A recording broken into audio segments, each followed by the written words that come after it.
አዳዲስ የሆኑ የዋጋ መረጃዎችን ይዘንላችሁ መጥተናል። የቶዮታ ላንድ ክሩዘር የዓለም ዋጋ በዚህ ቪዲዮ ምን ያህል ነው የሚለውን እንከታተላለን። ተመልካች አድማጮቻችን ወደዚህ ቻናል እንኳን በሰላም በደህና መጡ። በአሜሪካ፣ በሚድል ኢስት፣ በአፍሪካ እና በእስያ ዋጋው ምን ያህል ነው? በምን ያህል ይለያያል? ዋጋዎቹስ እንዴት እንደሚቀያየሩ የምንመለከት ይሆናል።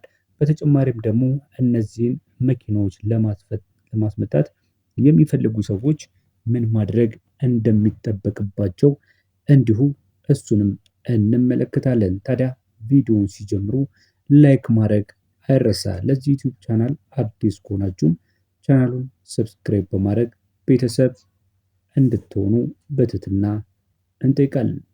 ይሄ የቶዮታ ላንድ ክሩዘር ሞዴል 2026